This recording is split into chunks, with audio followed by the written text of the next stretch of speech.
بسم اللہ الرحمن الرحیم۔ السلام علیکم ورحمۃ اللہ۔ عرب اردو ٹی وی میں آپ کو خوش آمدید کہتا ہوں۔ بیرون ملک سفر کرنے والوں کو ایسٹرازینکا کی پہلی خوراک پر سرٹیفکیٹ دینے کا فیصلہ کیا ہے کہ جب آپ بیرون ملک سفر کرنے کے لیے ایسٹرازینکا کی پہلی ڈوز لیں گے تو ساتھ میں آپ کو سرٹیفکیٹ دیا جائے گا پہلی ڈوز کا۔ تو یہ ساری ڈیٹیل اس ویڈیو میں آپ کے ساتھ شیئر کروں گا۔ سٹارٹ کرتے ہیں۔ یہ حکومت پاکستان نے بیرون ملک سفر کرنے والے پاکستانیوں کی ویکسینیشن کے باعث سفر میں حائل تمام رکاوٹوں کو دور کرنے کا فیصلہ کیا ہے۔ ویکسین کی پہلی ڈوز کے بعد ہی سرٹیفکیٹ دینے کا بھی ساتھ میں فیصلہ کیا ہے۔ وزارت صحت کے ترجمان سجاد شاہ نے اردو نیوز کو بتایا کہ بیرون ملک سفر کرنے والے پاکستانیوں کو ایسٹرازینکا ویکسین کی پہلی ڈوز لگنے کے ساتھ ہی جزوی سرٹیفکیٹ دیا جائے گا تاکہ ویکسینیشن سرٹیفکیٹ نہ ہونے کی وجہ سے سفر میں کوئی دشواری کا سامنا نہ کرنا پڑے۔ وفاقی حکومت نے اسلام آباد کے ڈسٹرکٹ ہیلتھ آفیسر زعیم ضیاء نے بھی پہلی خوراک پر ویکسینیشن سرٹیفکیٹ دینے کی تصدیق کی ہے۔ زعیم ضیاء کے مطابق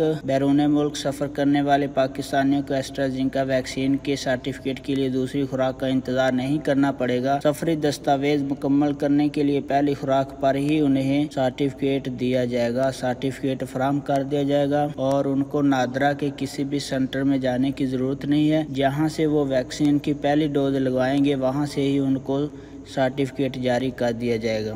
اب بات کر لیتے ہیں کہ ایک ڈوز لگوانے کے بعد دوسری ڈوز کب لگوا سکتے ہیں۔ وزارت صحت دوسری ڈوز کب لگا رہی ہے، اس میں کتنا وقفہ ہے۔ کچھ لوگ کہہ رہے ہیں 3 ماہ، کچھ 4 ماہ، کچھ کتنا بول رہے ہیں۔ تو بیرون ملک سفر کرنے والے 4 ہفتے بعد دوسری خوراک لے سکتے ہیں، یعنی جو لوگ بیرون ملک سفر کریں گے وہ 4 ہفتے کے بعد دوسری خوراک لے سکتے ہیں۔ ترجمان وزارت صحت سجاد شاہ نے بتایا کہ جن ممالک میں داخلے کے لیے ویکسین کی 2 خوراکیں لینے کی شرط عائد کی گئی ہے، ان کی سہولت کے لیے پہلی خوراک لینے کے 4 ہفتے بعد دوسری خوراک دینے کی بھی اجازت دی گئی ہے۔ ایسٹرازینکا ویکسین لگوانے کے بعد سرٹیفکیٹ کیسے حاصل کرتے ہیں اور دوسری خوراک کب تک لگے گی، یہ ساری ڈیٹیل میں نے آپ کو اس ویڈیو میں شیئر کر دی ہے۔ آپ اگر آن لائن سرٹیفکیٹ حاصل کرنا چاہتے ہیں نادرا کی طرف سے تو اس ویڈیو کا لنک ڈسکرپشن میں دے دوں گا۔ ویڈیو دیکھنے کا بہت بہت شکریہ۔ السلام علیکم ورحمۃ اللہ۔